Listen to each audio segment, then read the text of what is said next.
Okay बच्चों, तो last class में हमने इलेक्ट्रिक डायपोल पढ़ा था। What is electric dipole? It is a system of 2 point charges which are separated by small distance and the charges have equal magnitude but opposite sign. तो ऐसे system को अपन electric dipole बोलते हैं। अगर हमारे पास दो चार्जेस का सिस्टम हो जिसमें चार्जेस प्लस और माइनस सेम मैग्नीट्यूड के हो एंड इनके बीच में स्मॉल डिस्टेंस है, तो हम इसको बोल देते हैं इलेक्ट्रिक डायपोल। इस डायपोल का हमने डायपोल मोमेंट डिफाइन करा था which is a vector quantity. उसको हम डिफाइन करते थे पॉजिटिव चार्ज का magnitude into L vector. And यहाँ पर एल वेक्टर की डायरेक्शन क्या होती है? वो माइनस चार्ज से प्लस चार्ज की तरफ होती है। हम डिफाइन ऐसे करते हैं कि डायपोल मोमेंट नेगेटिव से प्लस की तरफ आता है। ठीक है, तो ये अपन ने डायपोल मोमेंट डिफाइन करा and dipole moment is a vector quantity. फिर हमने इसकी इलेक्ट्रिक फील्ड, पोटेंशियल, ये सब चीजें निकाली थी, है ना। तो इसकी इलेक्ट्रिक फील्ड और पोटेंशियल निकालने में हमने देखा था कि डायपोल को अपन एक वेक्टर जैसा ट्रीट कर सकते हैं। डायपोल मोमेंट क्योंकि वेक्टर क्वांटिटी है तो इसे वेक्टर जैसा ट्रीट कर लो। अब इसकी वजह से तुम्हें किसी जनरल पॉइंट पे आर डिस्टेंस पर अगर इलेक्ट्रिक फील्ड चाहिए तो आप इस डायपोल के कंपोनेंट करो, है ना। पी का P cos theta, P sine theta, ऐसे दो कंपोनेंट कर लो। ठीक है, जो पी कॉस थीटा आएगा उसकी वजह से ये हो जाएगी एक्सेल पोजीशन। तो एक्सेल पोजीशन की जो इलेक्ट्रिक फील्ड होती थी it was 2kp, 2kp, p अब यहाँ पे p cos थीटा लेना पड़ेगा डिवाइड बाय आर क्यूब। ये एक्सेल पोजीशन की इलेक्ट्रिक फील्ड आती थी। फिर यहाँ पर ही इक्विटोरियल पोजीशन वाली इलेक्ट्रिक फील्ड, इस डायपोल का एक कंपोनेंट ऐसा आएगा, उसके लिए ये पोजीशन इक्विटोरियल है, तो उसकी इलेक्ट्रिक फील्ड आती थी हमारे पास kp sin theta by R cube. ये हमने इलेक्ट्रिक फील्ड पढ़ी थी। यहाँ पोटेंशियल भी निकाला था जनरल पोजीशन पे, वो आ गया था kp cos theta by R square. Electric field में आर क्यूब आता है और यहाँ पोटेंशियल में आर स्क्वायर आता है। तो ये हमारे इलेक्ट्रिक फील्ड पोटेंशियल डिराइव करा अपन ने, जनरल पोजीशन पे भी डिराइव कर दिया। अब एक चीज आपको यहाँ समझ में आ रही है कि डायपोल के एक्सिस के अलोंग जाएंगे, यहाँ एक्सेल पोजीशन पे इलेक्ट्रिक फील्ड देखेंगे तो वेक्टर फॉर्म में भी हमने यहाँ पढ़ा था इलेक्ट्रिक फील्ड आती है 2kp vector by R cube. और इसकी डायरेक्शन, इलेक्ट्रिक फील्ड की डायरेक्शन डायपोल के डायपोल मोमेंट की डायरेक्शन में होती है। पी वेक्टर की जो डायरेक्शन है वही यहाँ इलेक्ट्रिक फील्ड की डायरेक्शन। रीजन क्या था ऐसा? क्योंकि यहाँ पर प्लस चार्ज और माइनस चार्ज में प्लस की इलेक्ट्रिक फील्ड यहाँ पे अवे फ्रॉम द चार्ज होगी, माइनस की इलेक्ट्रिक फील्ड यहाँ टुवर्ड द चार्ज होगी, लेकिन इन दोनों में से प्लस थोड़ा सा प्लस की इलेक्ट्रिक फील्ड स्ट्रांग हो गई, नेट में इलेक्ट्रिक फील्ड उधर हो गई, तो यहाँ पे नेट में इलेक्ट्रिक फील्ड इस डायरेक्शन में आ जाती है। ऐसे ही अब तुम डायपोल के पीछे आके देखो, यहाँ कहीं पे देखो, तो अब इलेक्ट्रिक फील्ड की डायरेक्शन क्या होगी? देखो अब नेगेटिव चार्ज क्लोज है, प्लस की वजह से यहाँ इलेक्ट्रिक फील्ड रिपल्शन वाली होगी, इस पॉजिटिव की वजह से वहाँ इलेक्ट्रिक फील्ड रिपल्शन वाली होगी, इस नेगेटिव की वजह से वहाँ इलेक्ट्रिक फील्ड अट्रैक्शन वाली होगी। नेगेटिव थोड़ा क्लोज है तो नेट में इलेक्ट्रिक फील्ड नेगेटिव की वजह से स्ट्रांग हो जाएगी, नेट इलेक्ट्रिक फील्ड यहाँ पे इस डायरेक्शन में आएगी। इस लोकेशन पर भी इलेक्ट्रिक फील्ड की डायरेक्शन यही थी और यहाँ पर भी वही है। तो ये जो इलेक्ट्रिक फील्ड है डायपोल के बैक साइड में जाने पर भी 2kp vector by R cube भी आती है अगर सेम डिस्टेंस पे गए हो तो पॉइंट चार्ज में हम पॉइंट चार्ज के आइदर साइड पे जब देखते थे तो इलेक्ट्रिक फील्ड की डायरेक्शन चेंज होती थी, यहाँ नहीं हो रही है, यहाँ इलेक्ट्रिक फील्ड डायरेक्शन सेम है। तो ये आपको ध्यान रखना पड़ेगा, यहाँ पे इलेक्ट्रिक फील्ड की डायरेक्शन डायपोल के राइट में या लेफ्ट में बिल्कुल एग्जैक्टली सेम आती है। On the axis of dipole everywhere the electric field is along the dipole, P vector के अलोंग आती है। ठीक है, ऑफ कोर्स डायपोल के बीच में नहीं देख रहा मैं डायपोल के बीच में क्या होगा वो बात नहीं कर रहा हूँ, डायपोल के बाहर बाहर बात कर रहा हूँ मैं। तो electric field is along P vector everywhere on the axis of dipole. ठीक है, ये अपन को एक नया ये पॉइंट ध्यान रखना है, इसमें गलती हो जाती है कई बार बच्चों की, तो ये मिस्टेक नहीं करना है। फिर दूसरी चीज पोटेंशियल की बात करें, अगर पोटेंशियल देखो जनरल पोजीशन पे kp cos theta bye r square था, मैं अगर यहाँ पे खड़ा हूँ यहाँ, तो थीटा यहाँ हो जाएगा 0, थीटा को 0 डालोगे तो kp बाय r स्क्वायर आएगा। और मैं अगर पीछे खड़ा हूँ यहाँ पर तो थीटा 180 हो जाएगा, तो वहां पोटेंशियल क्या होना चाहिए? Minus kp by r square होना चाहिए। यहाँ पे जो पोटेंशियल आएगा वो आएगा minus kp by r square, और यहाँ पोटेंशियल देखोगे तो आएगा plus kp by r square. ये बात समझ में आ रही है? इस लोग को पुट करूंगा, उस लोकेशन के थीटा को 180 पुट करूंगा, 180 पुट करने पे माइनस आएगा। तो ये एक इंटरेस्टिंग चीज हो रही है, डायपोल के आइदर साइड्स पे जो पोटेंशियल होता है ना साइन में अपोजिट है ना। मतलब इसके तुम पोटेंशियल का ग्राफ बनाओ, अगर डायपोल के एक्सिस पे चलने पर उसके पोटेंशियल का ग्राफ बनाओगे आप। डायपोल के एक्सिस पे चलने पर उसके पोटेंशियल का ग्राफ बनाओगे। मान लो आपने ओरिजिन पे डायपोल रखा हुआ था लाइक दिस, तो इसका एक्सिस पे चलने पे जो पोटेंशियल ग्राफ होगा, अगर वो पॉजिटिव साइड पे अपन प्लस दिखाएंगे तो नेगेटिव साइड पे आपको माइनस दिखाना पड़ेगा। हमारी बात ये पॉइंट समझ में आ रहा है? देखिए सभी बच्चे, यस है ना। चलो, तो ये थोड़ा सा मैंने आपको याद करा दिया कि डायपोल के either sides on the axis of dipole potentials have different sign. On forward side and negative side potential का साइन अलग हो जाता है ना। तो इसमें गलती होती है, इससे बचना है। चलो, तो डायपोल की इलेक्ट्रिक फील्ड पोटेंशियल पढ़ लिया था। अब इससे रिलेटेड क्वेश्चन देख लेते हैं कुछ। तो पहला क्वेश्चन, सपोज ये मेरा एक्स एक्सिस और वाई एक्सिस है। ओरिजिन पे मैंने एक डायपोल रखा है P, उसका डायपोल मोमेंट है आपके पास 1 × 10⁻³ यूनिट। जो भी ऐसा यूनिट है वो है, मान लो 1 × 10⁻³ यूनिट इसका डायपोल मोमेंट है। ड्यू टू दिस, डायपोल से 60 डिग्री के एंगल पर 1 मीटर की डिस्टेंस पे यहाँ इलेक्ट्रिक फील्ड क्या होगी? At this point electric field क्या होगी बताओ? वेक्टर फॉर्म में बताना है। Electric field at that point क्या होगी? करो।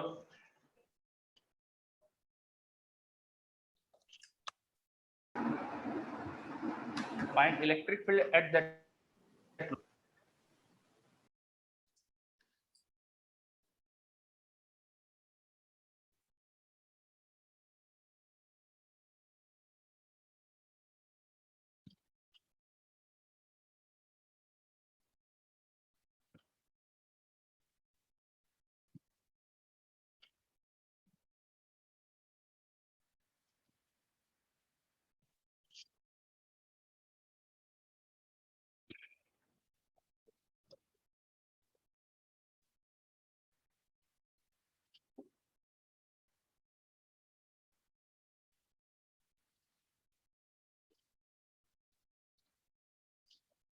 You need to find electric field at the location mentioned.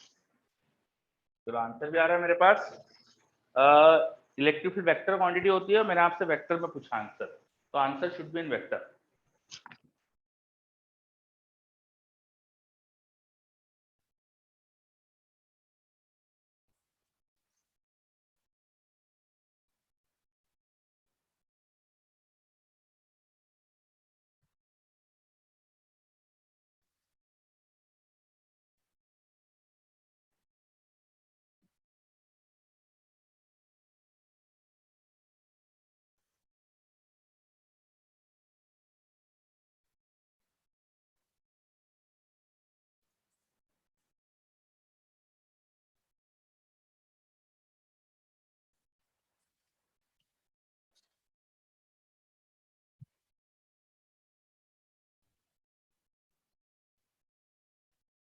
Okay, मेरे पास शांतनु का आंसर आया है।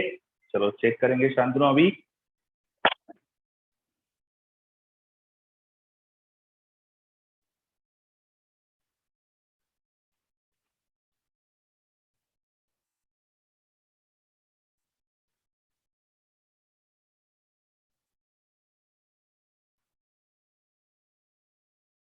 देखो, कई तरीके से हम निकाल सकते हैं यहाँ पर इलेक्ट्रिक फील्ड।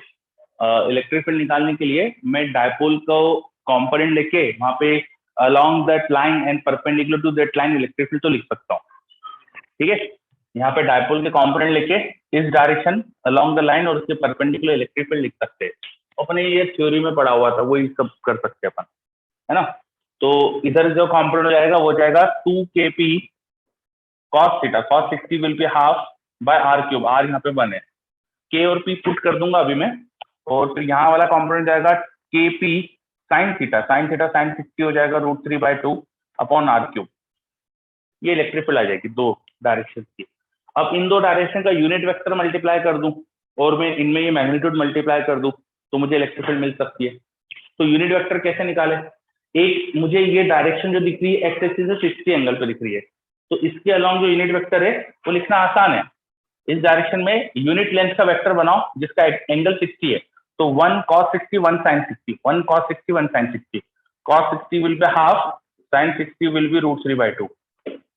तो ये यूनिट वेक्टर आएगा along the r vector, along r vector ये यूनिट वेक्टर आ जाएगा।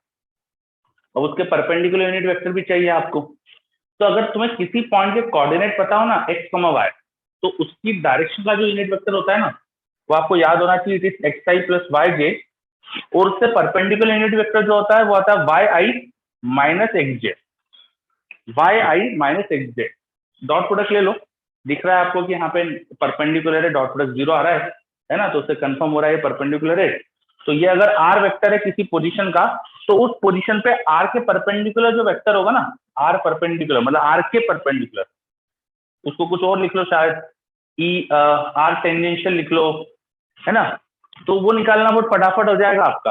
आपको ये याद होना चाहिए, ये दोनों परपेंडिकुलर होते हैं, and the second vector is direction in the tangent in the perpendicular to the r vector. तो ये जो डायरेक्शन थी ना, इस डायरेक्शन का जो यूनिट वेक्टर है वो ये r परपेंडिकुलर वेक्टर है, और ये r वेक्टर था बस। तो तुम्हें अगर ये मिल गए तो तुम्हारा काम हो गया बस। तो फिर इलेक्ट्रिक फील्ड नेट में जो होगी वो आ जाएगी, केपी की वैल्यू अब लिख लो, के होता है 9 × 10⁹ और पी दिया ये, तो 9 × 10⁶ बचेगा, तो 9 × 10⁶ ये केपी की वैल्यू हो गई, है ना। यहाँ पे केपी था, केपी कॉमन ले लिया मैंने, एक आर वेक्टर हो जाएगा, तो I/2 I + √3 J/2, are vector के अलॉन्ग इलेक्ट्रिक फील्ड का कॉम्पोनेंट आ गया। दूसरा कॉम्पोनेंट √3/2 टाइम था, तो वहां √3/2 बचेगा, और दूसरा वेक्टर वो yi + -xj, तो √3i - j/2, ये दूसरा यूनिट वेक्टर। बस इनको अरेंज एड अप कर लो, you will get your answer. तो नेट इलेक्ट्रिक फील्ड ऐसे लिख दी, एक हमारी आर वेक्टर के along electric field R vector, और दूसरा जो उसके परपेंडिकुलर वेक्टर है वो आपको याद होना है ना। ये आप देख लो, डॉट प्रोडक्ट करके परपेंडिकुलर आ रहा है, ठीक है, और इसकी डायरेक्शन yi - xj, तो x में पॉजिटिव y में नेगेटिव, सॉरी मिस्टेक हो गई मेरे से, इसको उल्टा करो यार, -yi + xj, ठीक है। तो इसका कॉम्पोनेंट x में नेगेटिव और y में पॉजिटिव चाहिए, y में पॉजिटिव और x में नेगेटिव, तो ये साइन थोड़ा सा यहाँ पे सही कर लो, x में नेगेटिव और y में पॉजिटिव, है ना, बिकॉज इस पॉइंट पे जो वेक्टर होगा उसका, ये वेक्टर का x component negative, y component positive है, तो x में नेगेटिव y में पॉजिटिव होता है, ठीक है। वो जो पहले मैंने लिखा था वो नीचे वाला वेक्टर लिख दिया था, मुझे ऊपर वाला वेक्टर चाहिए, तो इसका x component negative y positive होना चाहिए, तो मैंने साइन एडजस्ट कर दिया। क्या ये समझ में आया मैंने कैसे करा? Is it clear? चलो, तो ये याद रखना, नॉर्मल का यूनिट वेक्टर किसी पोजीशन पे परपेंडिकुलर यूनिट वेक्टर कैसे लिखते हैं, ठीक है। तो ये अपन ने जनरल पॉइंट पे इलेक्ट्रिक फील्ड लिख दी, और क्वेश्चन देखते हैं ऐसे डायपोल की वजह से इलेक्ट्रिक फील्ड लिखने के, मैग्नीट्यूड वगैरह तो निकाल ही सकते हो फिर ये लिखने के बाद। तो जल्दी से इसमें बताओ, आप पोटेंशियल भी बता दो उस पॉइंट का, उस लोकेशन का पोटेंशियल भी बता दो जल्दी से।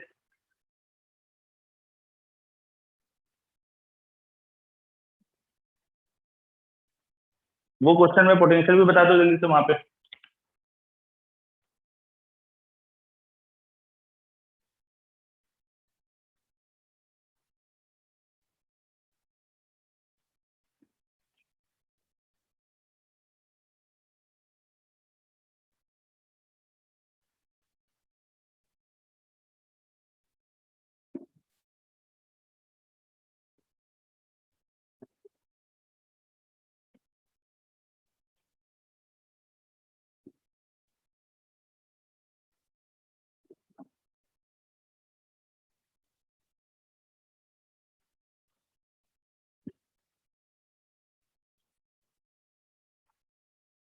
तो पोटेंशियल का भी आंसर आ रहा है मेरे पास, बहुत बढ़िया। तो पोटेंशियल तो आसान होता है निकालना, पोटेंशियल का फॉर्मूला होता था हमारे पास Kp cos θ/r²। तो Kp तो निकाला था अपन ने 9 × 10⁶, cos θ cos 60 के लिए ½ r², r तो 1 मीटर दिया है, ये आ गया 4.5 × 10⁶ वोल्ट, 4.5 × 10⁶ वोल्ट, ठीक है। चलो, वेरी गुड, चलो तो अगला क्वेश्चन, नेक्स्ट क्वेश्चन देखो यार, आपके पास दो डायपोल है, दोनों शॉर्ट डायपोल है, छोटे छोटे डायपोल है, शॉर्ट डायपोल है, ठीक है। तो शॉर्ट शॉर्ट डायपोल दोनों का डायपोल मोमेंट पी, तो पी दिखाया मैंने कैसे ओरिएंटेड है, और आपको ए पॉइंट दिखाया मैंने, उस ए पॉइंट पे इलेक्ट्रिक फील्ड और पोटेंशियल बताना है। करो, electric field and potential at the point A, करो।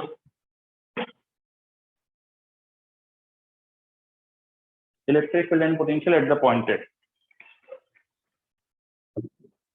करिए।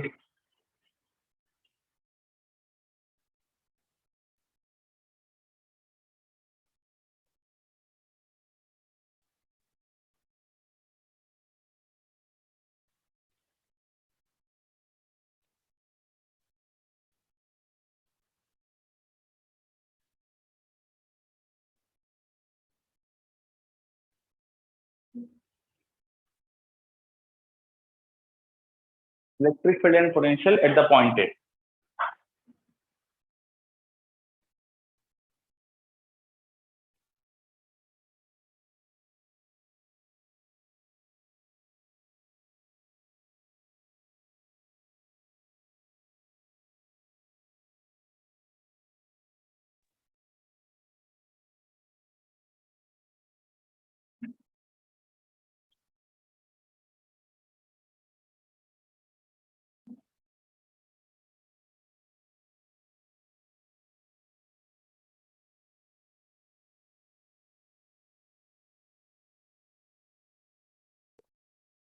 डायपोल की वजह से इलेक्ट्रिक फील्ड पोटेंशियल पूछा है, करिए।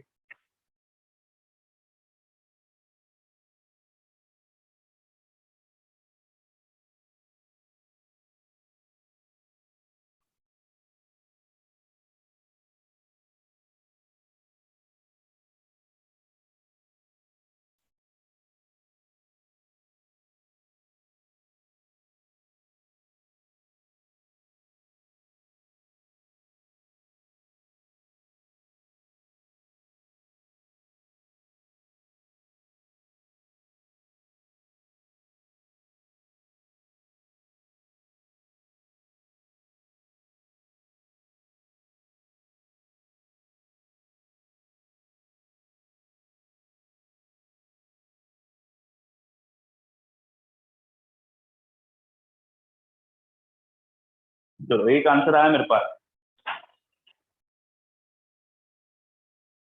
थोड़ा आंसर्स में टाइम ले रहे हो, थोड़ा पास करो।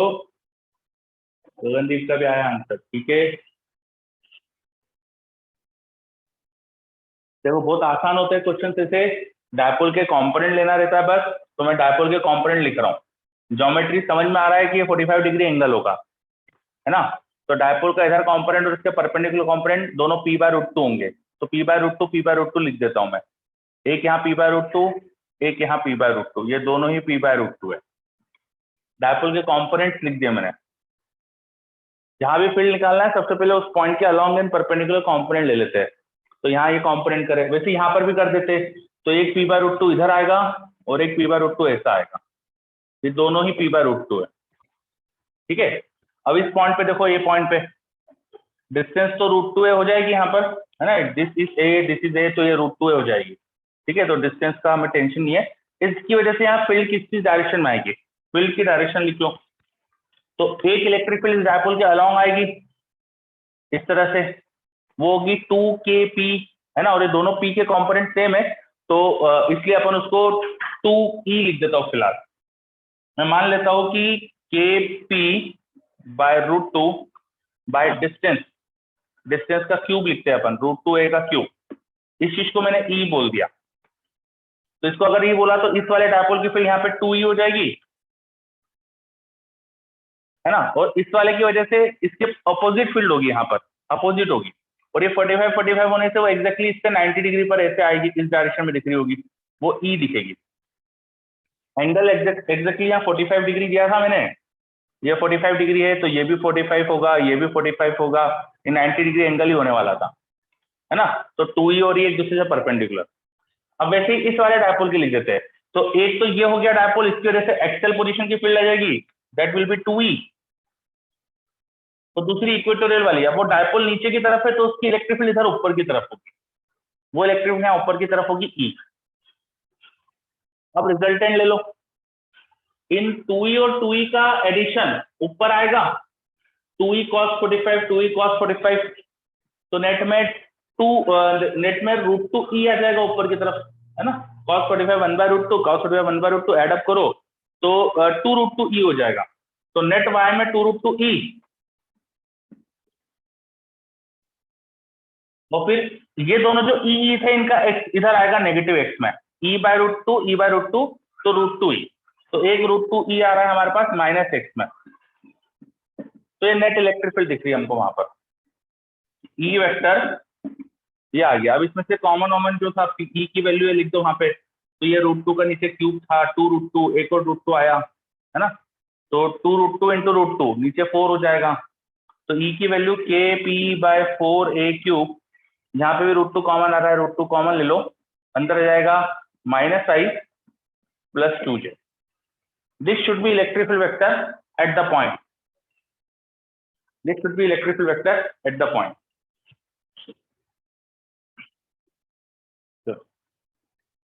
2√2 आएगा नीचे, ऐसा बोल रहे आकाश यार, यहाँ पर p/√2 का √2 भी तो आएगा ही, नीचे √2 का क्यूब से 2√2, एक √2 और आया तो 4 हो जाएगा ना नीचे,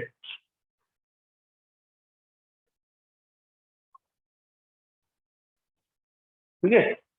हाँ, और अब मेरे पास आया है कि 2e कैसे आया, देखो ये डायपोल का डायपोल मोमेंट यहाँ पे p/√2 है, इसकी वजह से ये एक्सेल पोजीशन है, एक्सेल पोजीशन की जो फील्ड होती है वो 2kp/r³ होती है, 2kp/r³, तो उसमें से 2 हटाकर मैंने kp/r³ को तो लिख दिया था e, kp/r³ को मैंने e बोल दिया था, तो इस वाले कंपोनेंट की वजह से यहाँ इलेक्ट्रिक फील्ड हो गई इधर 2e, 2kp/r³ का मैंने kp/r³ को e बोला है तो 2e इधर हो गया, और इस वाले कंपोनेंट की वजह से डायपोल के लिए ये इक्वेटोरियल पोजीशन है, तो इक्वेटोरियल पोजीशन में डायपोल की डायरेक्शन से उल्टी इलेक्ट्रिक फील्ड आती है, तो due to this dipole electric field is E kp/r³, समझे क्या, बोलो, चलो सहज को क्लियर है, ओके। फिर ये 2e और 2e के कंपोनेंट ऐड कर लिए, e और e के कंपोनेंट ऐड कर लिए, तो नेट में ये एडिशन आ गया हमारे पास। फिर ये e की वैल्यू क्या थी, ये √2 और ये नीचे 2√2/4 हो गया, अंदर से एक √2 भी कॉमन आ रहा है वो कॉमन ले लिया, तो √2 kp/4a³ इंटू ये आंसर हो गया अपने पास, ठीक है। तो आई होप कि समझ में आया कि कैसे करा है मैंने, है ना, और क्वेश्चन और सॉल्यूशन का डायग्राम हमेशा अलग बनाना चाहिए, याद रखना, नहीं तो बाद में आपको समझ ही नहीं आता है कि क्वेश्चन क्या करा था, ठीक है। अब मैंने यहाँ पोटेंशियल भी पूछा था, ये तो इलेक्ट्रिक फील्ड आई है, पोटेंशियल का जवाब दो जल्दी से, वो तो आसान हो जाता है पोटेंशियल निकालना, पोटेंशियल का जवाब दो।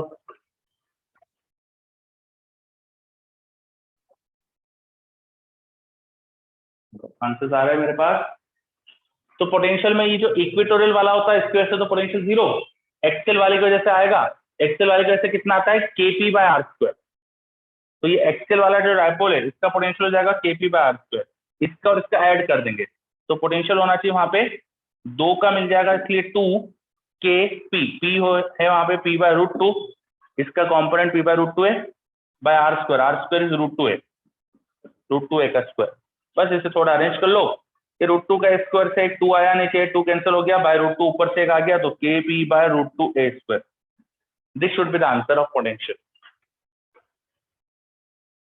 ठीक है।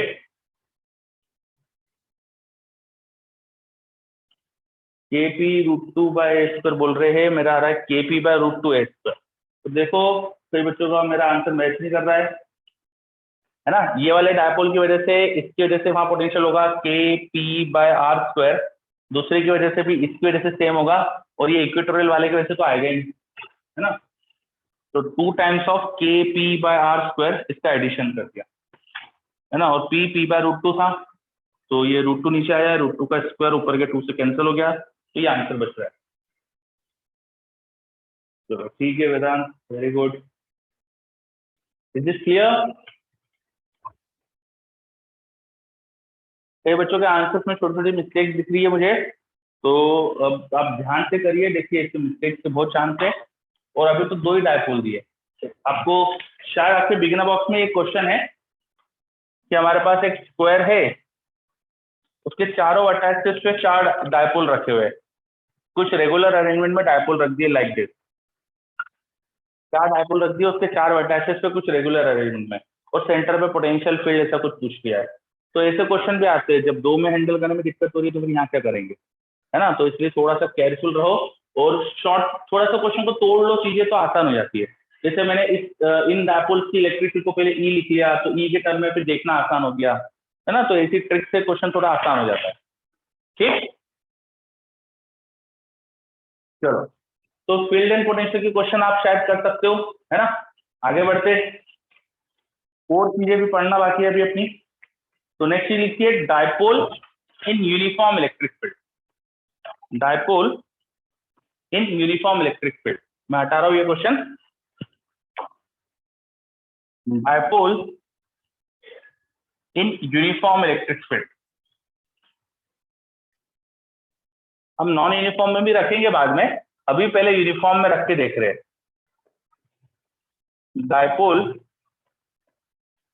इन यूनिफॉर्म इलेक्ट्रिक फील्ड, बाद में नॉन यूनिफॉर्म में भी रखेंगे, अभी यूनिफॉर्म में रखते हैं। तो मेरे पास कोई स्पेस है जिसमें यूनिफॉर्म इलेक्ट्रिक फील्ड थी, आई हैव एन स्पेस जिसमें यूनिफॉर्म इलेक्ट्रिक फील्ड थी। इस यूनिफॉर्म इलेक्ट्रिक फील्ड के रीजन में हमने कोई इलेक्ट्रिक डायपोल को रखा हुआ है ना। तो लाइक दिस मेरे पास डायपोल रखा हुआ है, सपोज इस तरह से, ये पॉजिटिव चार्ज डायपोल का, नेगेटिव चार्ज, और ये उनका एल वेक्टर। ठीक है, डायपोल में 2 चार्जेस होते हैं, प्लस एंड माइनस, और दोनों इक्वल मैग्नीट्यूड के होते हैं। तो नेट चार्ज एक तरह से 0 होता है, 0 चार्ज है तो नेट फोर्स एक तरह से 0 होना चाहिए, जो हमको यहाँ से भी दिख जाएगा, क्योंकि प्लस चार्ज पे जो फोर्स होगा वो इलेक्ट्रिक फील्ड के अलॉन्ग होगा, और माइनस पे इलेक्ट्रिक फील्ड के अपोजिट होगा। ये चार्जेस सेम होते हैं तो फोर्सेस सेम आएंगे, और फोर्स कितना होगा, ये फोर्स को एफ बोला, इलेक्ट्रिक फील्ड मान लो यहाँ ई थी, तो फोर्स होना चाहिए था क्यू ई। तो आप देखो इक्वल एंड अपोजिट फोर्स है दोनों पे, तो नेट फोर्स 0 हो गया। समझ में आ रही के बाद, यूनिफॉर्म इलेक्ट्रिक फील्ड में डायपोल पे नेट फोर्स 0 लगता है। हमें एक चीज समझ में आई, बिकॉज डायपोल के 2 charges equal and opposite sign के थे, दोनों पे फोर्स इक्वल मैग्नीट्यूड का लगेगा पर अपोजिट डायरेक्शन में लगेगा, तो नेट में यहाँ पे फोर्स तो 0 आएगा। तो यूनिफॉर्म इलेक्ट्रिक फील्ड में डायपोल पे फोर्स तो 0 लगता है, यूनिफॉर्म इलेक्ट्रिक फील्ड में डायपोल पे फोर्स तो 0 लगता है। फोर्स 0 लगता है तो इसका सेंटर ऑफ मास तो वहीं रहने वाला है, ये कहीं मूव नहीं करने वाला। Is this clear? Uniform electric field में डायपोल पे net force 0। Is this clear? Yes Vedant. चलो, फोर्स की बात समझ में आ रही है? यस। हाँ माधव, बात करेंगे। चलो, अब लेकिन देखो ये दो जो इक्वल एंड अपोजिट फोर्सेस, ये एक तरह से टॉर्क बना रहे, ये एक फोर्स कपल है। जब भी किसी सिस्टम पे 2 सेम मैग्नीट्यूड के फोर्स लगे, अपोजिट डायरेक्शन में लगे, जैसा यहाँ लग रहा है, तो ऐसे फोर्सेस को अपन बोलते हैं कपल बना रहे हैं। इनका एक टॉर्क है जिसको बोलते हैं कपल। वो कपल टॉर्क कितना होता है, वो कैसे निकालते हैं? वो निकालते हैं फोर्स और उनके बीच की लाइन ऑफ एक्शन जो होती है ना फोर्स की, उनके बीच की डिस्टेंस, तो ये डिस्टेंस मल्टीप्लाई करेंगे। अगर ये एंगल थीटा था, डायपोल की लेंथ एल थी, तो ये हो जाएगा एल साइन थीटा। फोर्सेस की लाइन ऑफ एक्शन के बीच की परपेंडिकुलर डिस्टेंस है एल साइन थीटा है। तो इस डायपोल पे टॉर्क जरूर लग रहा है। कितना टॉर्क लग रहा है? मैग्नीट्यूड देखे तो फोर्स का magnitude into L sine theta, यह जाएगा टॉर्क का मैग्नीट्यूड, है ना। फोर्स कितना था? क्यू ई, वो एल साइन थीटा पहले लिख लेता हूं मैं, ऐसा लिख देता हूं मैं।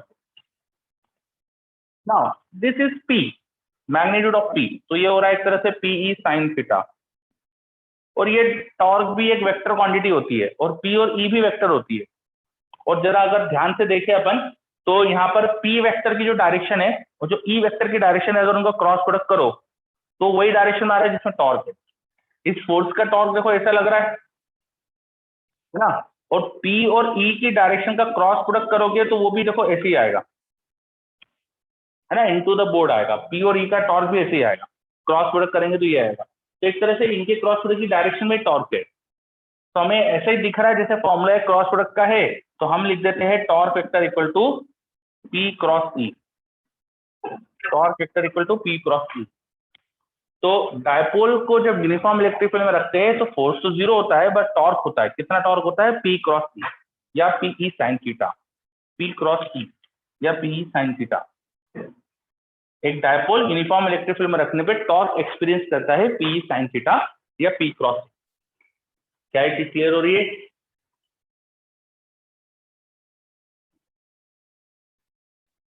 बताइए सब, कोई भी डाउट यहाँ पर समझ में आ रहा है? ये यस पर्सन बोल रहा है 2f लार्ज है तो इंटू 2। नहीं बेटा, क्या बोल रहे हो, मुझको समझ नहीं आ रहा है। फोर्स तो दोनों पे इक्वल एंड अपोजिट है ना, तो टॉर्क तो ये आएगा, है ना? Yes, okay. चलो, तो टॉर्क क्या है वो देखिए अपन ने। अब जरा आगे और बात करेंगे, अभी कुछ चीजें और समझ लेते हैं। चलो थोड़ा सा टॉर्क के बारे में और समझ लेते हैं। ये जो टॉर्क है इसका अगर मैं ग्राफ बनाऊं, कितना एंगल पे कितना है टॉर्क, तो टॉर्क वर्सेस थीटा इसका ग्राफ बना रहे हैं। अब थीटा यहाँ पे एंगल बिटवीन दो वेक्टर से, पी और ई दो वेक्टर के बीच का एंगल है। दो वेक्टर के बीच का एंगल 0 से 180 में डिफाइन करते हैं हम लोग। It is customary to use angle between two vector in 0 to 180। तो 0 से 180 में ग्राफ बनाएंगे इस टॉर्क का, तो टॉर्क का ग्राफ हमारे पास 0 से 180 में साइन थीटा का ग्राफ ऐसा बन जाएगा। आपको दिख रहा है कि जब टॉर्क थीटा 90 होगा तो टॉर्क 0, साइन थीटा 0 हो जाता है ना? तो टॉर्क, सॉरी, मैक्सिमम आएगा उस समय, टॉर्क गलत बोल दिया मैंने, टॉर्क मैक्सिमम आएगा उस समय। कितना हो जाएगा? पी इंटू ई मैग्नीट्यूड में।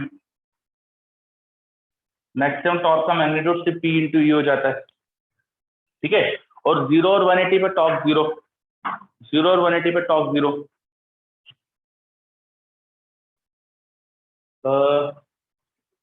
फोर्स का कपल कैसे डिफाइन करते हैं? Couple is defined by force into बीच की डिस्टेंस। कोई भी एक फोर्स ले लो इनटू बीच की डिस्टेंस।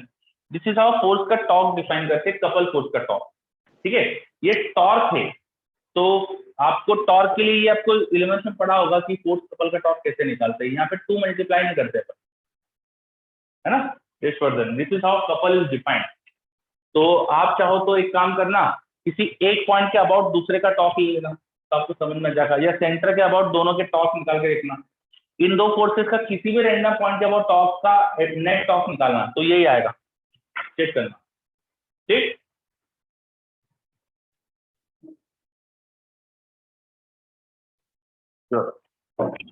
आगे बढ़ते हैं फिर।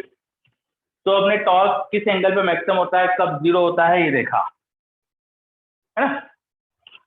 अच्छा, हमने ये जो डायपोल यहाँ रखा, तो हमारे पास प्लस और माइनस दो चार्जेस है, लेकिन उनके बीच में कुछ गैप है, इनके बीच में कुछ गैप है।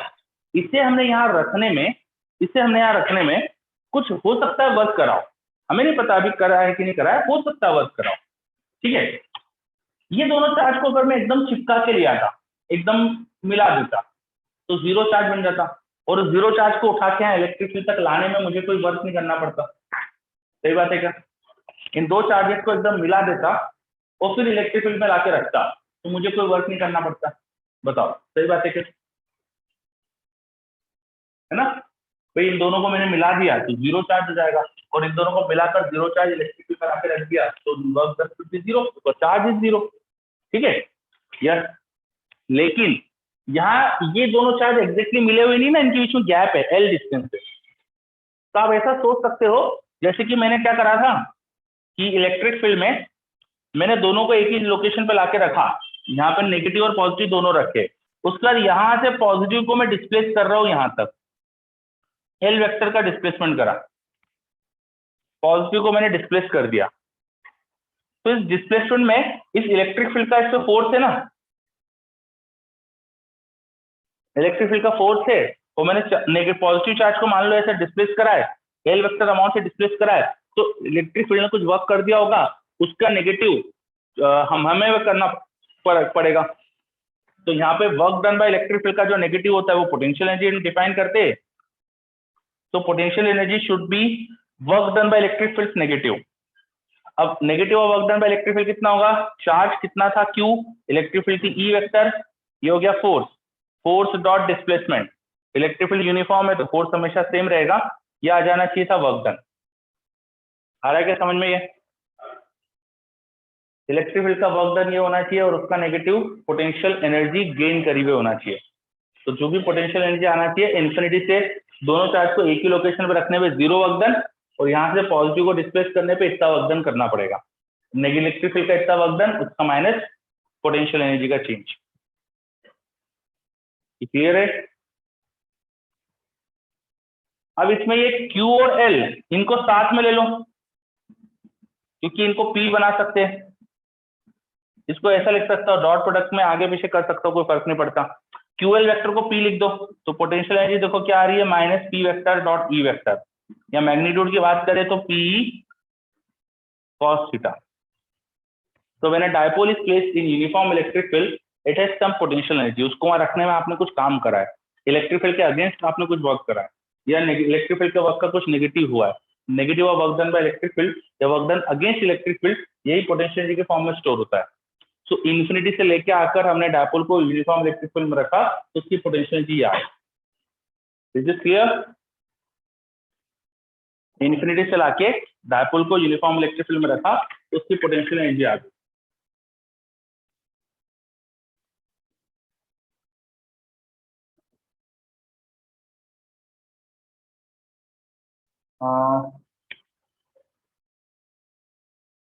मतलब डायपोल को इलेक्ट्रिक फील्ड में ऊपर खिसकाने का वर्क डन, हाँ एक तरह से बोल सकते हो।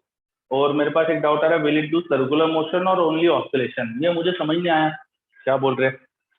चलो अब हम बात करते हैं, है ना। अभी मेरे क्वेश्चन क्या था कि डायपोल को यूनिफॉर्म इलेक्ट्रिक फील्ड में ऐसे ओरिएंटेशन में मैंने प्लेस करा हुआ है, तो कितनी पोटेंशियल एनर्जी होगी? पोटेंशियल एनर्जी होता है इंफिनिटी से चार्जेस को लाकर इलेक्ट्रिक फील्ड के स्पेस में रखने में work done against electric field या negative of work done by electric field, इसको पोटेंशियल एनर्जी कहते जाता है। तो मैंने क्या करा, दोनों को पहले चिपका लिया, एक जगह लाके रखा और पॉजिटिव चार्ज को डिस्प्लेस कर दिया, तो वर्क डन इलेक्ट्रिक फील्ड के अगेंस्ट इतना हुआ, उसका नेगेटिव पोटेंशियल एनर्जी आ गई। ठीक है, चलो तो ये हमारा अब कैसे निकाला है ये इंपॉर्टेंट नहीं है, ध्यान ये रखना है कि फॉर्मूला यार, पोटेंशियल एनर्जी डायपोल किसी इलेक्ट्रिक फील्ड में रखा है तो उसकी पोटेंशियल एनर्जी होती है, कितनी होती है, माइनस पी डॉट ई, ये याद होना चाहिए। ठीक है, और इसका फॉर्मूला हमको देखकर हम इसका ग्राफ भी बना सकते हैं, this is minus P dot E या पी ई कॉस थीटा, तो उसका ग्राफ भी बना सकते हो ना। चलो तो इसका भी ग्राफ बना लेते हैं। तो पोटेंशियल एनर्जी वर्सेस थीटा का ग्राफ बनाएंगे, अगेन थीटा 0 टू पाई ही वेरी करेंगे, तो ये ग्राफ किसका बनेगा, माइनस पी कॉस थीटा है, तो कॉस थीटा में भी नेगेटिव का ग्राफ बना देंगे। तो this graph should be like this, ऐसा कुछ ग्राफ होना चाहिए।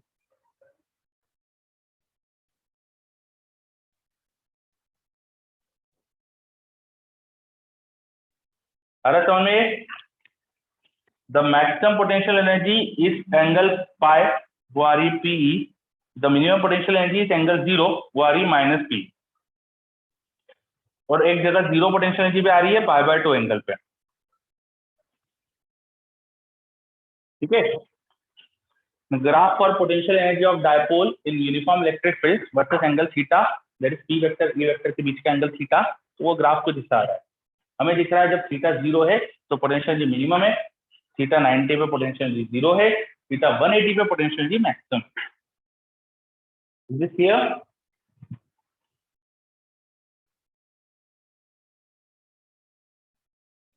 अब आपको कुछ छोटी छोटी चीजें याद होना चाहिए, है ना, जैसे कुछ खास कंडीशंस याद होना चाहिए। देखो इसमें ये यूनिफॉर्म इलेक्ट्रिक फील्ड थी, और मान लो डायपोल रखा था इलेक्ट्रिक फील्ड के बिल्कुल पैरेलल, तो बताओ इसमें उस पर टॉर्क क्या लगता है, फोर्स तो 0 ही लगता है, टॉर्क क्या लगता है इलेक्ट्रिक फील्ड के पैरेलल रखने पे, तो साइन थीटा था ना, theta 0 torque 0, potential energy minimum, potential energy कितनी आती है माइनस पीई, और ये मिनिमम होती है, ये सब रटा हुआ होना चाहिए। फिर डायपोल इलेक्ट्रिक फील्ड से परपेंडिकुलर रख दिया, अब बताओ टॉर्क क्या होता है, मैक्सिमम आता है, मैग्नीट्यूड में पीई आता है, टॉर्क मैक्सिमम होता है, मैग्नीट्यूड में पीई होता है। यहाँ पोटेंशियल की बात करो तो 0 आती है। ठीक है, डायपोल को इलेक्ट्रिक फील्ड से उल्टा अरेंजमेंट कर दिया, तो यहाँ भी टॉर्क 0 होता है, और पोटेंशियल एनर्जी यहाँ पर क्या आती है, मैक्सिमम आती है, कितनी आती है, प्लस पी।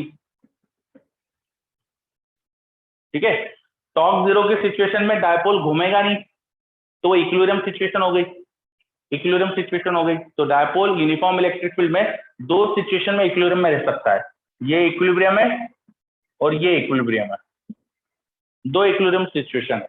कब? जब थीटा 0 डिग्री होता है, angle between electric field and dipole, और थीटा 180 डिग्री होता है या पाई। दो सिचुएशन में डायपोल यूनिफॉर्म इलेक्ट्रिक फील्ड में इक्विलिब्रियम में होता है। एक होता है जब थीटा 0 मतलब P vector E vector parallel, दूसरा P vector E vector anti parallel. ठीक है, अब इनमें से कौन सा स्टेबल कौन सा अनस्टेबल होगा, कोई बता सकते हो? कौन सा स्टेबल कौन सा अनस्टेबल होगा? कौन सा स्टेबल इक्विलिब्रियम होगा, कौन सा अनस्टेबल इक्विलिब्रियम होगा? यस, 180 वाला अनस्टेबल और 0 वाला स्टेबल, बिल्कुल सही। जहां पोटेंशियल एनर्जी मिनिमम वो स्टेबल, और जहां मैक्सिमम वो अनस्टेबल। तो ये स्टेबल इक्विलिब्रियम है और ये अनस्टेबल। ठीक है, चलो। स्टेबल इक्विलिब्रियम की प्रॉपर्टी क्या होती है कि वहां पे थोड़ा सा डिस्प्लेस करो तो डायपोल वापस आने की कोशिश करता है। अनस्टेबल की क्या होती है कि उसमें थोड़ा सा डिस्प्लेस करो तो डायपोल पूरा घूम जाएगा। जैसे यहाँ पर हल्का सा डिस्टर्ब कर दो डायपोल को तो उस पर टॉर्क कैसे लगेगा? पी वेक्टर ऐसा एंगल पे आएगा, ई वेक्टर इधर, तो पी क्रॉस ई ऐसा टॉर्क, तो उसको ऐसे घुमा देगा, वो डायपोल को पूरा घुमा के वापस लाएगा, है ना। अनस्टेबल में अगर आप हल्का सा डिस्प्लेस कर दो डायपोल को, डायपोल का एंगल सपोज ऐसा आ गया, तो पी इधर ई इधर, पी क्रॉस ई उसे घुमाकर वापस 0 डिग्री पे लाने की कोशिश करेगा। 0 डिग्री वाली सिचुएशन में अगर डिस्प्लेस करो, 0 डिग्री वाली सिचुएशन में अगर डायपोल को थोड़े से एंगल पे लेके आओ, लाइक दिस, सपोज ऐसे स्मॉल एंगल पे लेके आ गए अपन डायपोल को 0 डिग्री की सिचुएशन में, तो पी वेक्टर इधर, ई वेक्टर इधर, पी क्रॉस ई अंदर की तरफ, वो ऐसा टॉर्क कर रहा है, तो उसको वापस घुमाने की कोशिश कर रहा है ना। नाउ डायपोल पे जो टॉर्क आ रहा है वो इस तरह से लग रहा है, वो उसको वापस लाने की कोशिश कर रहा है। समझ में आ रही है बात? ये स्टेबल इक्विलिब्रियम अनस्टेबल इक्विलिब्रियम हम समझ रहे थे अच्छे से। ठीक है, तो यहाँ अनस्टेबल क्यों है टॉर्क से भी समझ में आ रहा है, यहाँ स्टेबल क्यों है टॉर्क से भी समझ में आ रहा है। यहाँ से डायपोल को हल्का सा डिस्प्लेस करो तो टॉर्क उसको वापस लाने की कोशिश करता है, यहाँ पे हल्का सा डिस्प्लेस कर दो तो टॉर्क उसे पूरा घुमाने की कोशिश करता है, वो और घुमा के उसे 0 डिग्री पे लाने की कोशिश करता है। चलो, अच्छा, इस सिचुएशन में एसएचएम भी हो सकता है। नेक्स्ट समझते हैं अपन एसएचएम ऑफ डायपोल। डायपोल को थोड़ा सा एंगल टिल्ट करा है, मान लो एंगल थीटा छोटा है, टॉर्क क्या लगता है उस पर? P E sine theta. If theta is small, हम बोल सकते हैं टॉर्क हो जाएगा P E into theta. But torque क्या होता है? I alpha. अल्फा वो हो गया P E upon I into theta. You can observe that alpha की डायरेक्शन जो होगी वो टॉर्क के अलॉन्ग है, वो ऐसी डायरेक्शन है, और थीटा की डायरेक्शन उससे उल्टा है। So angular acceleration is proportional to angular displacement. Angular acceleration is proportional to angular displacement. SHM की कंडीशन है, विथ नेगेटिव डायरेक्शन है, तो एसएचएम की कंडीशन हो रही है ना। दिस प्रूव्स कि एसएचएम हो रहा है। और जो एसएचएम में प्रोपोर्शनलिटी कांस्टेंट होता है that gives you omega square, तो यहां से आपको ओमेगा स्क्वायर मिल गया which is P upon I, तो ओमेगा मिल गया इसका रूट, और omega 2 pi by time period भी होता है, तो आपको टाइम पीरियड में मिल गया 2 pi root over I upon P. ये याद रखना, बहुत इंपॉर्टेंट चीज है ये। एक डायपोल को यूनिफॉर्म इलेक्ट्रिक फील्ड में रखो और इलेक्ट्रिक फील्ड से स्मॉल एंगल पे छोड़ दो, तो इट विल परफॉर्म एसएचएम। वो ऐसे से एसएचएम करते रहता है, उसके एसएचएम का टाइम पीरियड ही आता है 2 pi root over I upon P. I क्या है? उसका moment of inertia about the axis of rotation, है ना। हमेशा अपन आई एक्सिस का ध्यान रख के लेंगे, आई गलत एक्सिस के अबाउट नहीं ले लेना है। जिस एक्सिस के अबाउट घूम रहा है डायपोल वही एक्सिस के अबाउट मोमेंट ऑफ इनर्शिया लेंगे। पी डायपोल का डायपोल मोमेंट है, ई इलेक्ट्रिक फील्ड है। Is this clear? Angular SHM करेगा यहाँ पे। Dipole in uniform electric field perform angular SHM. बहुत बढ़िया।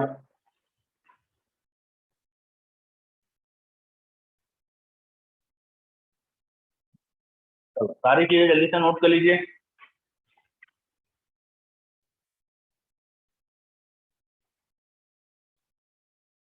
Very good program. चलो, माधव को क्लियर है, very good. Uniform electric field में क्या क्या होता है वो सब इस बोर्ड पे लिखा हुआ है। यूनिफॉर्म इलेक्ट्रिक फील्ड में टॉर्क लगता है, फोर्स कितना लगता है ना, टॉर्क की डायरेक्शन क्या होती है, पोटेंशियल एनर्जी क्या होती है सब, और पोटेंशियल एनर्जी कैसे डिफाइन करी ये लिखा है। और थोड़ा इसमें वर्ड्स में लिख लेना, हाँ मतलब स्कूल में पूछते हैं पोटेंशियल एनर्जी का एक्सप्रेशन डिराइव करने के लिए, तो थोड़ा आपको लिखना आना चाहिए कि assume dipoles, two charges are joined together, then this combined zero charge is brought and placed in electric field. In this situation, we don't have to do any work because the net charge is going to zero, the net force is going to zero. Now let's fix the negative charge and pull the positive charge to make it a dipole. In that electric field, we do some work and negative of that will be in potential energy. ऐसा लिखना आना चाहिए आपको, school में पूछते ही है, ठीक है। ये जो पूरी चीजें लिखी है सब स्कूल में आती है, ऐसे हम प्रूव करना भी स्कूल में पूछ सकते हैं, तो ये आपको पूरा डेरिवेशन आना चाहिए, ठीक है। चलो, तो डायपोल यूनिफॉर्म इलेक्ट्रिक फील्ड में क्या क्या करता है देखिए अपन ने।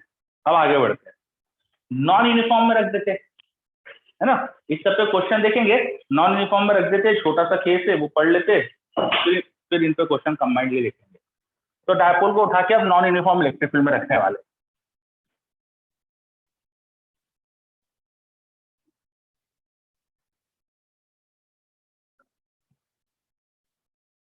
So, dipole in non-uniform.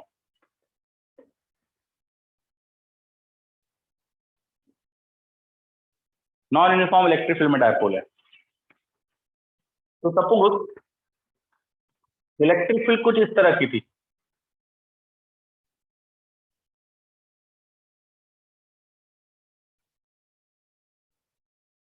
ऐसी इलेक्ट्रिक फील्ड थी, देखो ये इलेक्ट्रिक फील्ड लाइन दिखाई है मैंने इलेक्ट्रिक फील्ड लाइन बनाई है बोर्ड पे, है ना, थोड़ा ग्रीन कलर फेडेड दिखता है, उतना डार्क दिखता नहीं है, तो फिर भी कुछ तो दिख रहा होगा आपको। वैसे भी मैं ज्यादा डार्क दिखाना भी नहीं चाहता हूँ इलेक्ट्रिक फील्ड लाइन। तो these are electric field line, ठीक। ये इलेक्ट्रिक फील्ड लाइन हमें बता रही है कि यहाँ पे फील्ड लाइन देखो बहुत पास पास है, तो फील्ड लाइन क्लोज है तो इलेक्ट्रिक फील्ड स्ट्रॉन्ग है, और यहाँ फील्ड लाइन दूर दूर है तो इलेक्ट्रिक फील्ड यहाँ वीक है, और इनके बीच का एंगल भी बदल रहा है, तो इलेक्ट्रिक फील्ड नॉन यूनिफॉर्म है। अब ऐसी स्पेस में मान लो हमने डायपोल को रखा हुआ था, लेट्स से डायपोल ऐसा रखा हुआ है, उसका नेगेटिव चार्ज यहाँ पर है, उसका पॉजिटिव चार्ज यहाँ पर है, ये हमारा डायपोल, ठीक है, ऐसा रखा हुआ है। चलो अब देखते हैं इस पे फोर्सेस क्या लग रहे होंगे। तो प्लस चार्ज पे इलेक्ट्रिक फील्ड लाइन वहां पे दिखाई नहीं मैंने, तो मैं एक इलेक्ट्रिक फील्ड लाइन ऐसी बना लेता हूँ जो प्लस चार्ज की लोकेशन से पास कर रही हो, लाइक दिस, है ना, ऐसी इलेक्ट्रिक फील्ड लाइन दिखा दी मैंने। तो प्लस चार्ज पे फोर्स होगा इलेक्ट्रिक फील्ड के अलोंग, वो होगा इस डायरेक्शन में, कितना होगा, चार्ज का मैग्नीट्यूड इनटू वहां पर जो भी इलेक्ट्रिक फील्ड है, लेट्स से यहाँ पर इलेक्ट्रिक फील्ड E1 है तो E1 लिख देंगे, माइनस चार्ज पे फोर्स होगा इलेक्ट्रिक फील्ड के अपोजिट, तो वो आएगा इस डायरेक्शन में,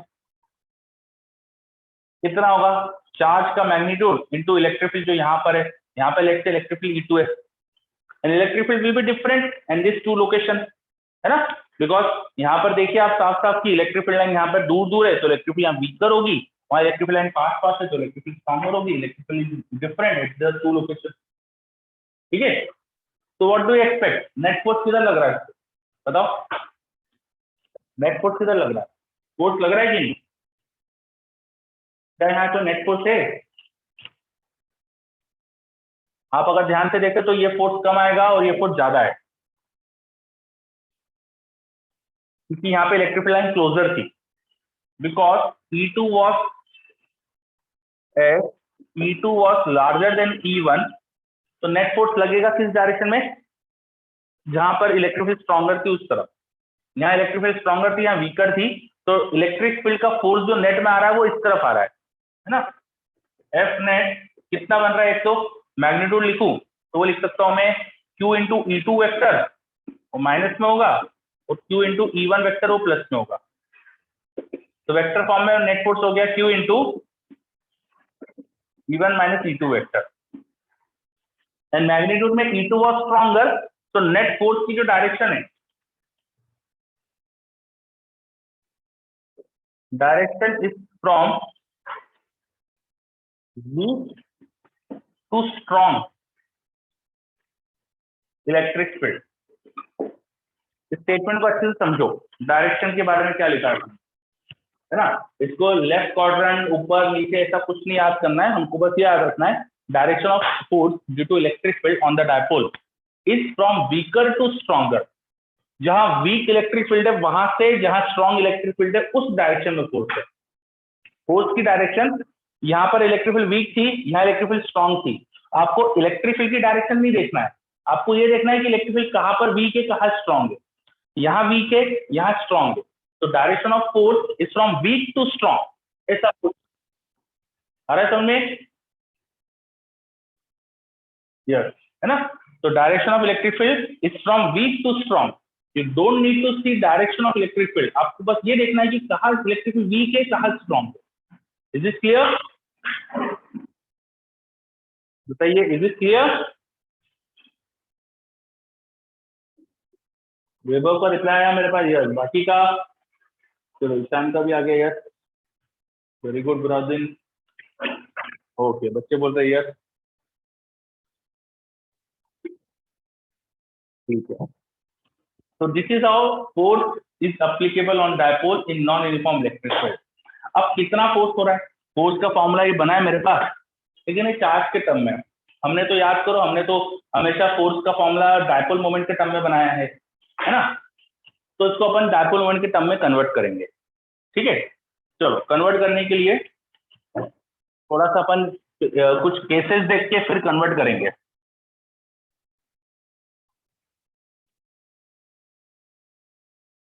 तो अभी तो मेरी जनरल बातें चल रही थी, अब कुछ स्पेसिफिक बातें करेंगे।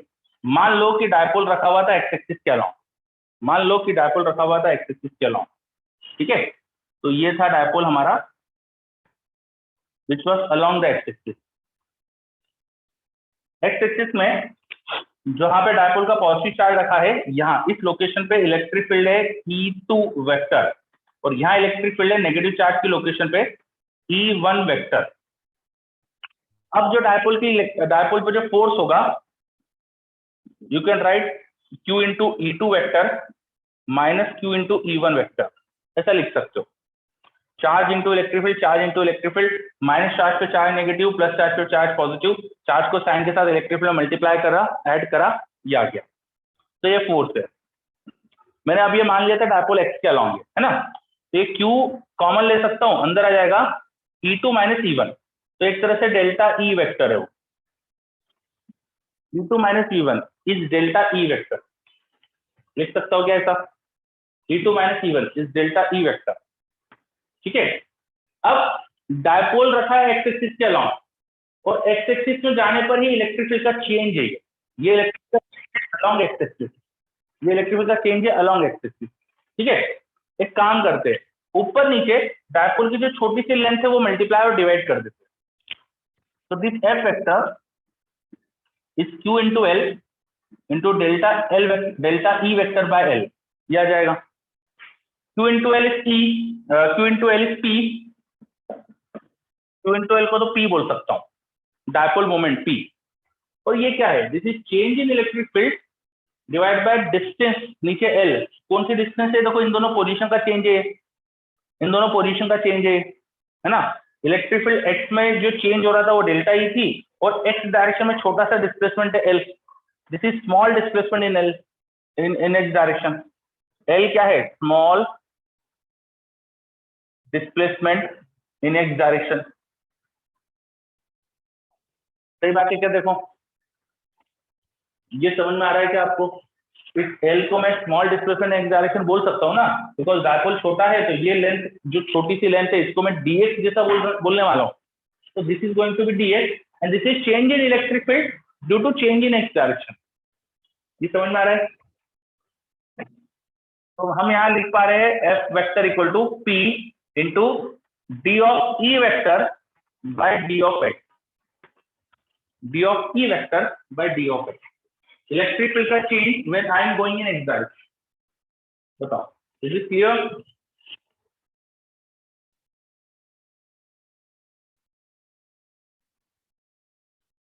ठीक है। Delta E vector was change in electric field, this L was displacement in x direction, the small change in x position, x की पोजीशन में छोटा सा चेंज मतलब dx, तो इसको मैंने dx लिख दिया, और ये इलेक्ट्रिक फील्ड का चेंज है इसको d लिख दिया, है ना। तो F वेक्टर आ गया P into D by D. ये कब आया? जब डायपोल x में रखा था। तो ये डायपोल x में रखा है तो इसको px लिख देता हूं, है ना, px लिख दिया, p का x में रखा हुआ जो कंपोनेंट है। तो ऐसे ही आप करेंगे। हेंस अगर डायपोल y और z में भी होता तो उन पर भी फोर्स ऐसे ही निकाल सकता हूं मैं। तब नेट फोर्स क्या हो जाएगा? हो जाएगा डायपोल का x component into D vector by D x. ये डायपोल जब x में रखा है तो फोर्स आएगा, डायपोल जब y में रखा है तो फोर्स हो जाएगा D vector by D Y, और डायपोल जब z में रखा है तो फोर्स हो जाएगा P Z into D vector by D Z. ये हमारे पास फोर्स आ रहा है। बोलो, चलो मैंने क्या लिखा है? L equal to small displacement in X direction, यहाँ लिखा है displacement, L equal to small displacement in X direction. तो when dipole was in X direction, यहाँ पे मैं लिख देता हूँ, let dipole was placed along x direction. जब डायपोल x डायरेक्शन में रखा था तो फोर्स आ गया था px, डायपोल का dipole moment into D vector by D X. ऐसे जब y में और z में रखेंगे तो ये आ जाएगा। पर 3 डायमेंशन में किसी रैंडम डायरेक्शन में डायपोल है तो उसका x y z कॉम्पोनेंट ले लो, x component into D vector by D X, y component into D vector by D Y, z component into D vector by D Z. ये हमारे पास force आ गया। ये ऐसा लग रहा है जैसे डायपोल का जो भी डायरेक्शन है उस डायरेक्शन में इलेक्ट्रिक फील्ड का रेट ऑफ चेंज। इसको वर्ड में ऐसे याद कर सकते हो कि जो डायपोल पे लगने वाला जो फोर्स होता है, force on dipole in non uniform electric field is dipole moment into rate of change of electric field in direction of dipole.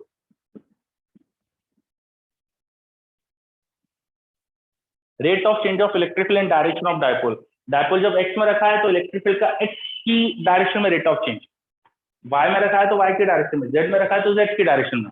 तो जिस डायरेक्शन में डायपोल है उस डायरेक्शन में इलेक्ट्रिक फील्ड का रेट ऑफ चेंज क्या है वो मल्टीप्लाई कर दो डायपोल मोमेंट के साथ, आपको फोर्स मिलता है।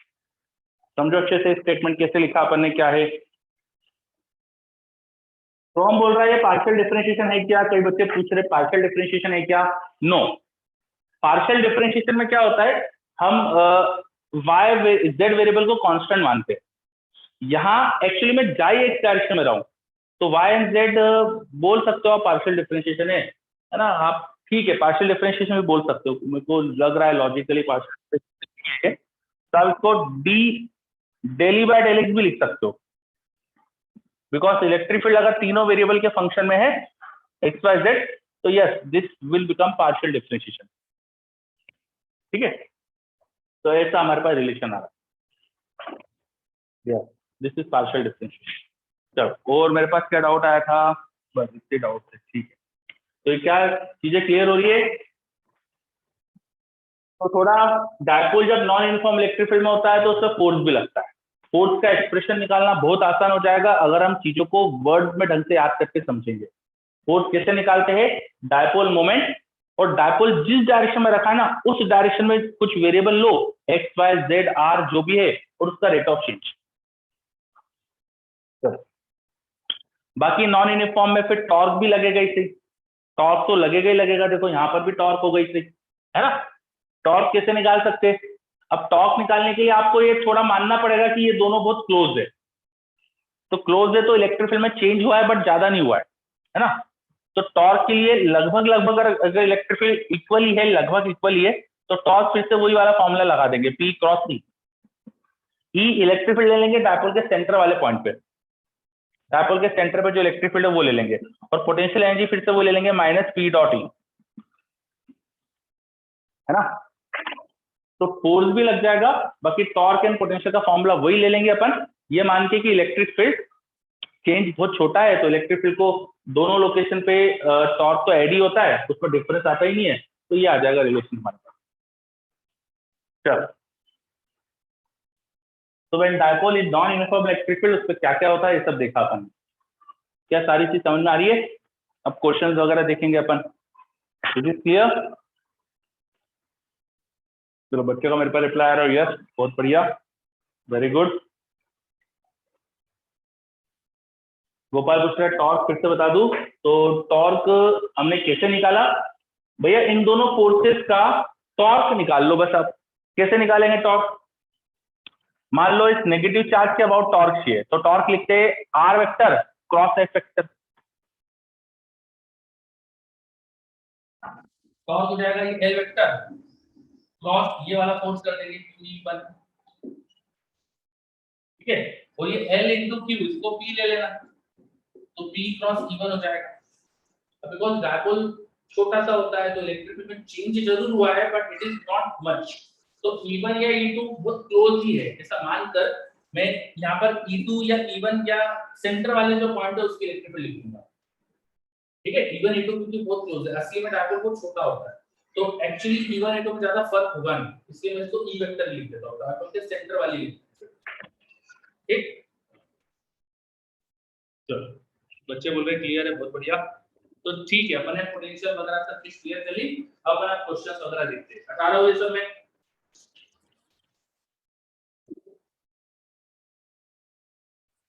क्या बताया मेरे पास? अच्छा माइक डिस्कनेक्ट हो गया, just a second.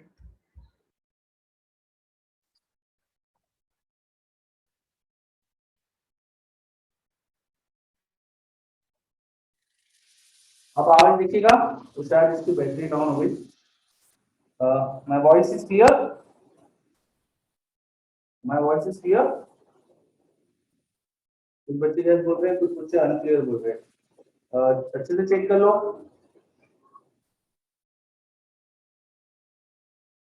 Clear, okay, very good. हाँ थोड़ी सी चेंज तो होगी बिकॉज ये दूसरा तरह का माइक है, तो इसलिए चला लो। अब मेरे पास एक डाउट आया था कि यहाँ पर मैंने E1 क्यों ले लिया। देखो मैं आपको बता रहा था कि टॉर्क ऐसे फॉर्मूला कैसा है, ये फॉर्मूला कैसे आएगा ये मैं एक्सप्लेन कर रहा था। तो ये एक्सप्लेन करने के लिए मैंने आपको क्या बोला कि मान लो नेगेटिव चार्ज के अबाउट आप टॉर्क ले रहे हो, तो नेगेटिव चार्ज के अबाउट टॉर्क लोगे ना, तो आप यहाँ पर सेंटर से यहाँ नेगेटिव से यहाँ का vector L vector cross force vector करोगे, वो करके हमारा टॉर्क ऐसा आ जाएगा, है ना। और अगर सेंटर के अबाउट लिखना होता है टॉर्क, चलो सेंटर के अबाउट लिखना होगा तो क्या करते हैं, तो सेंटर से पॉजिटिव चार्ज का वेक्टर L वेक्टर हो जाएगा, L/2 वेक्टर हो जाएगा, नेगेटिव का -L/2 वेक्टर हो जाएगा, और फिर टॉर्क कैसे लिखते हैं, R क्रॉस F, तो टॉर्क हो जाएगा L/2 vector cross QE1 vector, जो हो जाएगा प्लस चार्ज पे लगने वाला टॉर्क, फिर दूसरे चार्ज का टॉर्क हो जाएगा plus QE plus L vector L/2 minus में L/2 हो जाएगा क्रॉस 4 हो जाएगा -2E2 वेक्टर। क्या करा मैंने, टॉर्क निकालने के लिए R क्रॉस F लिखा है, this is R cross F, this is R cross F about centre, centre के अबाउट लिख रहा हूं मैं, डायपोल के सेंटर के अबाउट प्लस चार्ज का पोजीशन वेक्टर हो जाएगा L/2 वेक्टर, माइनस का हो जाएगा -L/2 वेक्टर, तो प्लस L/2 वेक्टर इनटू यहां का force minus L/2 vector into वहां का फोर्स। अब इसको ऐड अप करो, देखो अब ये सॉल्व करो तो देखो ये Q into E तो P हो रहा है, Q into E तो P हो रहा है, तो P cross E1 vector plus E2 vector by 2 आ रहा है, E1 vector plus E2 vector by 2 मतलब एवरेज इलेक्ट्रिक फील्ड डायपोल के सेंटर पे जो इलेक्ट्रिक फील्ड है वो ले लिया अपन, तो वही भी बोल रहा था यहाँ पे P क्रॉस E ले लो, where means electric field at centre of dipole. अब समझे क्या?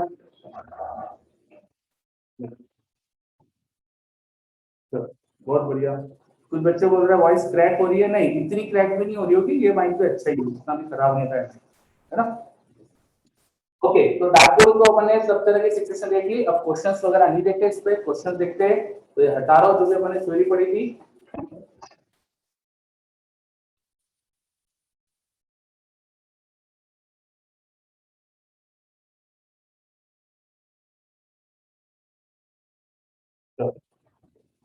सबसे पहला क्वेश्चन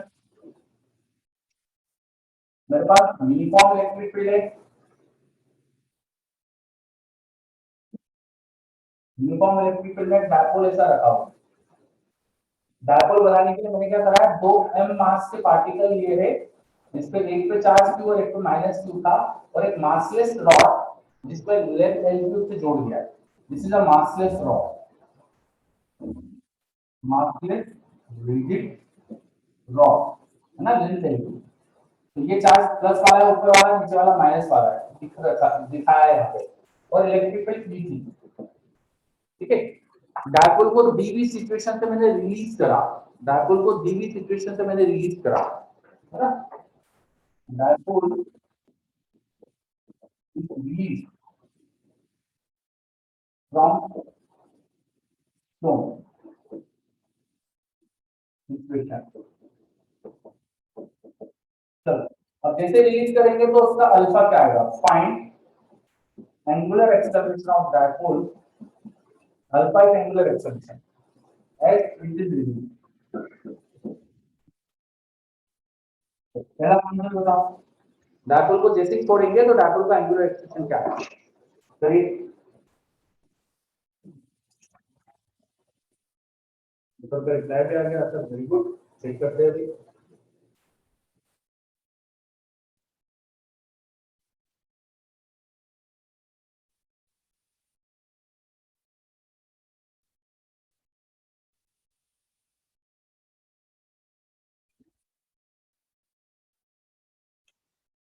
ओके तो अभी तो क्वेश्चन करो फटाफट, इसका आंसर बताओ क्या आएगा। आपको एंगुलर एक्सेलरेशन पूछा है, अल्फा पूछा है, तो समझ के जवाब दो अल्फा का।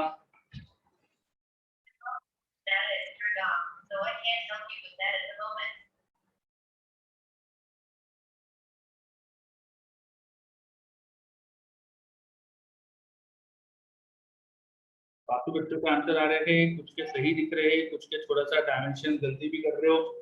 और मैंने क्वेश्चन में आपको मास वगैरह दिया है, तो आपको मुझे डायपोल मोमेंट जो मोमेंट होगा वो रख के देना चाहिए आंसर।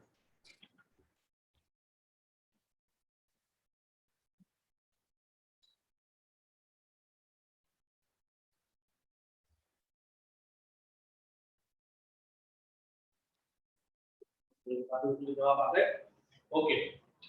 तो इस सिचुएशन में 90 डिग्री एंगल है dipole moment of electric field का, तो जो टॉर्क आएगा P क्रॉस E का मैग्नीट्यूड PE, P लिख देंगे अपन Q into L, E into sin 90 तो 1 हो गया।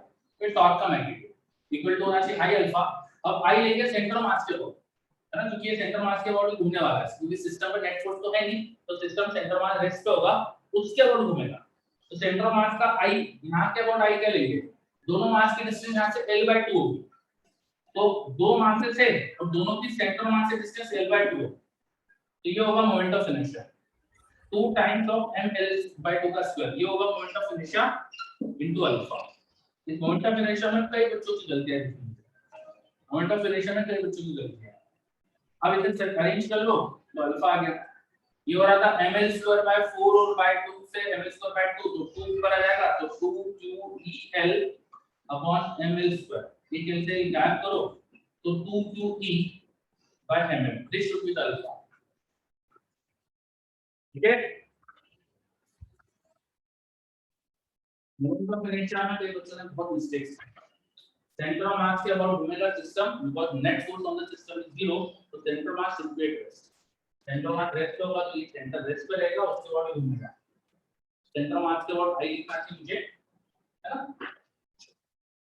Is it clear, okay. अब अल्फा निकाल लिया आपने, अब बताओ जब ये डायपोल घूम के इलेक्ट्रिक फील्ड के पैरेलल आएगा तो उसने कितनी एंगुलर स्पीड अचीव कर ली।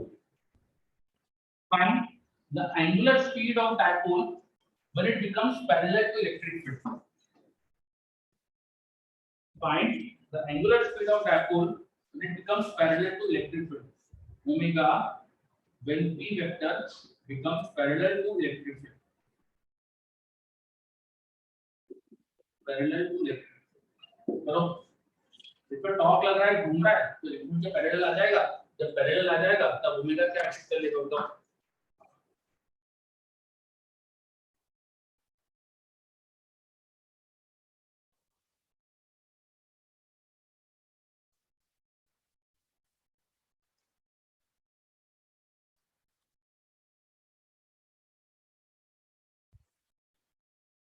तो जवाब आ रहा है मेरे पास बच्चों से।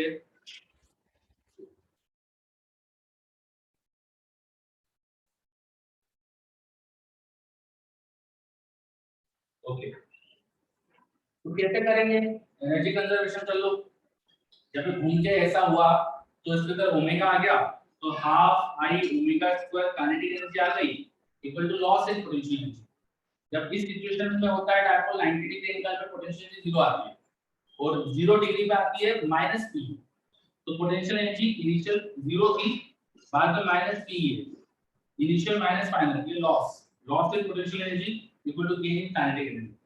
आई की वैल्यू ये लिखी थी, उठा के डाल दो, ml² 2 थी, तो ml² 4 into omega square, it should be p into e, p कितना था, q into l into e। थोड़ा अरेंज करो, आ गया आंसर। तो ओमेगा आ गया हमारे पास 4 ऊपर गया, तो 4qe by ml, 4qe by ml, एक ऐसे कर दिया मैंने, इसका दो, this should be the answer for omega. क्या है ओमेगा का एनर्जी कंजर्वेशन से कर दिया, ठीक है। चलो कई बच्चों को मुझे सही दिख रहा है आंसर, बहुत बढ़िया है ना, वेरी गुड। ओके, अब ये इक्विलिब्रियम में आके रुकेगा क्या? जब थीटा 0 हुआ तो रुकेगा क्या? इलेक्ट्रिक फील्ड जब पैरेलल हुआ तो रुकेगा क्या? बताओ। नो, बहुत बढ़िया। नहीं रुकेगा तो क्या होगा? Can you explain the complete motion? इसका कंप्लीट मोशन कैसे होगा, एक्सप्लेन कर सकते हो?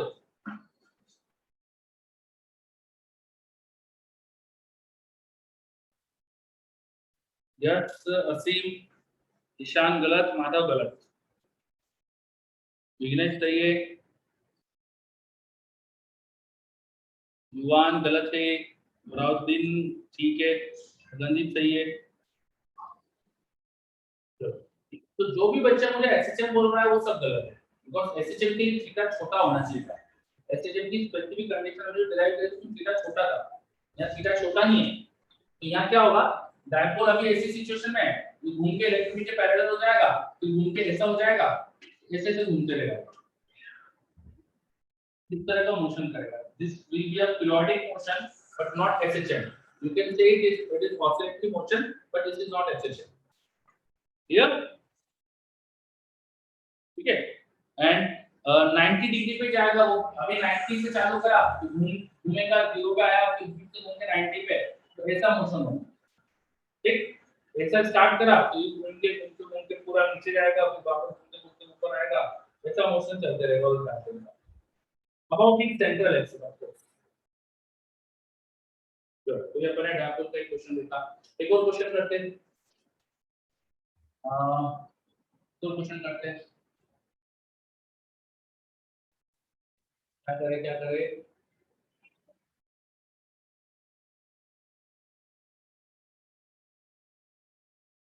मेरे पास एक इनफाइनाइट लेंथ की रॉड है, इनफाइनाइट रॉड, जिस पे charge density lambda, lambda charge density की इनफाइनाइट लेंथ की रॉड है, ठीक है।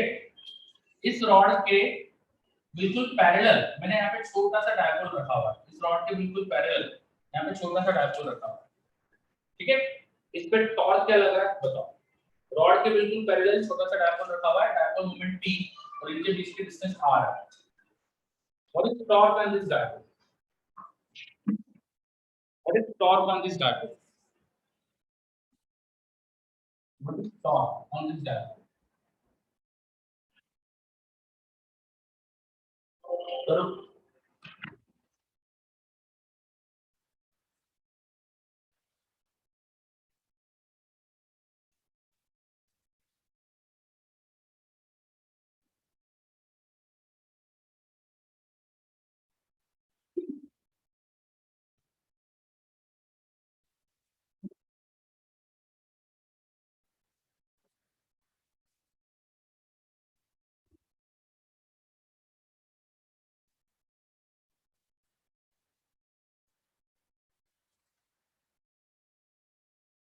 डायपोल पे टॉर्क बताना।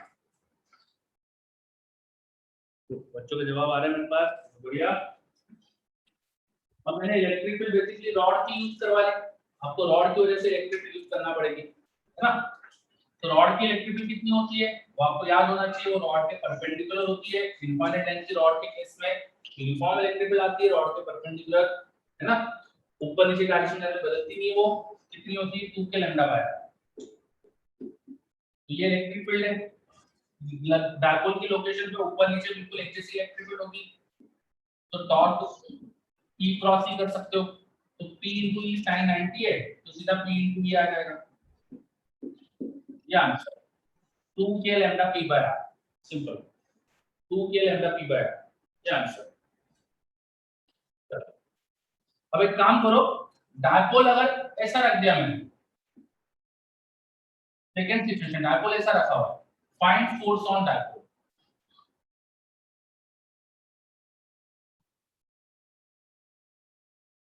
डायपोल मैंने इलेक्ट्रिक फील्ड के अलाउंग रख दिया, find force on dipole, rod की वजह से डायपोल को फोर्स किया जाएगा। चलो now answer will not be 0 because rod की वजह से इलेक्ट्रिक फील्ड रॉड के परपेंडिकुलर डायरेक्शन में जाके चेंज होती है, इट इज नॉट कांस्टेंट, ऊपर नीचे कांस्टेंट होती है। रॉड से r डिस्टेंस पर ऊपर नीचे जाने पे इलेक्ट्रिक फील्ड बदलती नहीं है, पर ऐसा मूवमेंट करने पे इलेक्ट्रिक फील्ड बदलती है, r चेंज होगा, है ना, तो electric field is not constant perpendicular to rod, ठीक है, तो फोर्स 0 नहीं आएगा।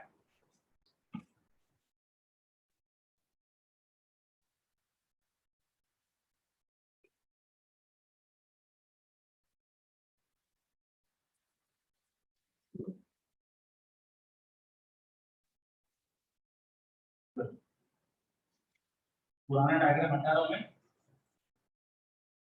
तो आपको ये याद होना चाहिए था कि डायपोल पर जो फोर्स लगता है वो कैसे निकालते हैं। क्या पढ़ा था अपन ने, डायपोल का डायपोल मोमेंट और इनको उसकी डायरेक्शन में जाने पे इलेक्ट्रिक फील्ड का रेट ऑफ चेंज। अब डायपोल की डायरेक्शन में जाओगे तो ये r चेंज होगा, डायपोल की डायरेक्शन में जाओगे तो r चेंज होगा, तो आपको करना पड़ेगा dE/dr, यहां E वेक्टर होता है, बाय चांस इलेक्ट्रिक फील्ड भी अलोंग इसी डायरेक्शन में, इलेक्ट्रिक फील्ड इसी डायरेक्शन में, ठीक है, तो वेक्टर लाने की जरूरत नहीं है, हमें पता है वो r के अलोंग है, बस ये आएगा फोर्स, तो P into dE/dr इसको डिफरेंशिएट कर दो, तो 2 के लैम्डा 1/r का हो जाएगा -1/r², मल्टीप्लाई करो तो -2 के लैम्डा P/r², ये आ गया फोर्स, इतना फोर्स लगेगा इस डायपोल, तो माइनस साइन का सिग्निफिकेंस बता सकता है यहाँ पे, माइनस साइन का मतलब कोई बता सकता है?